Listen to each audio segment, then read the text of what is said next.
Well, DJ, I want to start with you. So you're a Cup champion, and Kyle Busch, I think, believes he should have like 4 or 5.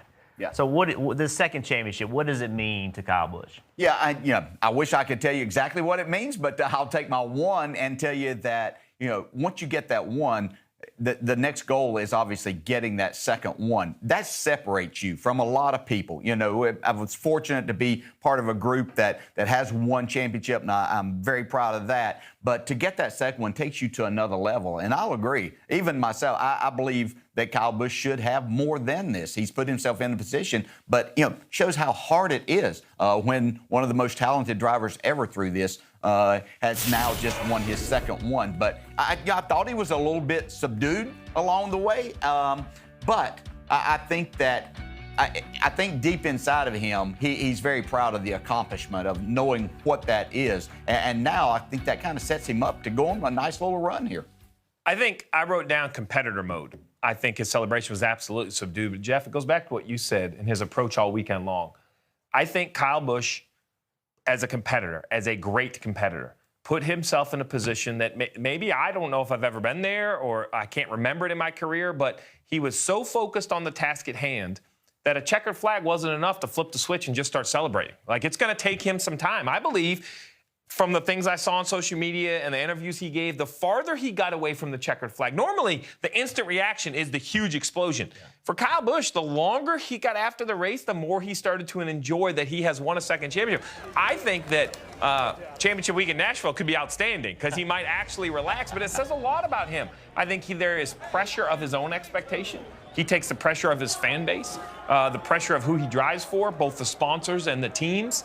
And I just think simply he couldn't shut that off quite quick enough to give the celebration the fans expected. Now, guess what? He won it. He can celebrate however he wants. It doesn't matter, right? It doesn't change the name. I think we saw a lot about Kyle Busch, right? What I heard from him after that race, too, he doesn't use the word I and me a lot, but he becomes the point of focus because he's such a polarizing figure. But after the race, really forced the conversation to his crew chief, to his team, to his sponsors. And in such a way, it didn't feel like a marketing plug. It felt like a true appreciation to have the ability to stand here with a second title. I don't think fans should take his subdued celebration as a lack of respect and his appreciation for what winning that championship means. And I think if anybody takes it like that, they completely misunderstand Kyle Busch. I think Kyle Busch has an immense amount of appreciation for what it means to win races, what it means to win championships. I think he has complete belief in himself, and I think he believes, and I'm not going to argue with him because I think he's right, that he could have won more. Yeah. And I think that he wants to be where Dale Earnhardt, where Jimmy Johnson, where Richard Petty, he wants to be there. And I think that he feels like he still has work to do. Like, that, yes, we just got the second one, but I want the third and I want the fourth. And so I just don't think it's fair when we've heard some fans say, well, he didn't celebrate, his celebration wasn't cool. I don't like him for that. Like, come on, you know what I mean? He can celebrate however he wants to. It's his championship and his team's championship. And we sat here and we said he's not in the right state of mind to win this championship, and he proved us wrong. And I'm telling you that in his mind, that first championship he won, he's heard the doubters. There's an asterisk next to it. He told us. And when he said it, Steve and I looked at each other like, what is he talking about? What asterisk? Like, I hadn't even, but some people believe because he didn't run every race the year he won his first championship, that's not a real championship. That's a bunch of crap. It was a real championship. And him having 2, there's no reason he can't have more than 2, in my opinion. For him to perform and his team to perform on the biggest stage in a race car that doesn't suit him, he'll tell you he doesn't like to drive it. At a track that he's been good at, but you don't put his name at the top of the Miami list. There are other tracks where Kyle Busch is the guy you're going to have to go beat.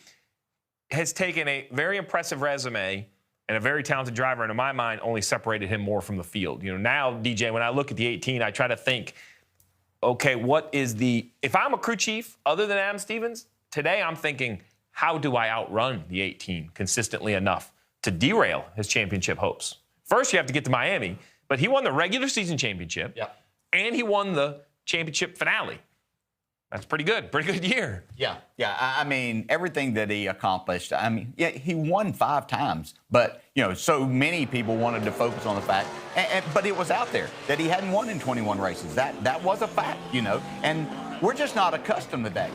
Kept asking the question. I know that got a little annoying to him, but you have to accept that that's part of it. But he is so used to winning on a regular basis, Jeff. And I think you said the exact thing. He thinks that should have been number 4 that we were talking about, with the possibility of thinking about what was ahead when you look at those 7 numbers. Now, he's not discounting that, because he has, in my opinion, 9, 10 more years for sure to go at this. And it's not out of the realm of possibility, because I don't care what track you change and go to for the championship, he's going to be a factor wherever they take that. And of course, next year's at Phoenix, and he does very well there. Yeah, and listen, he's a polarizing figure, as you said. Some people may like him, some people may not like him, but you should never doubt his ability. Never. He is a flat-out race car driver, and period, end of story.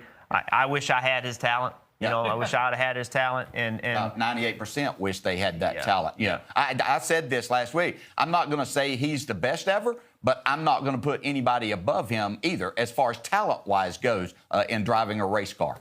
Well, that's a huge compliment.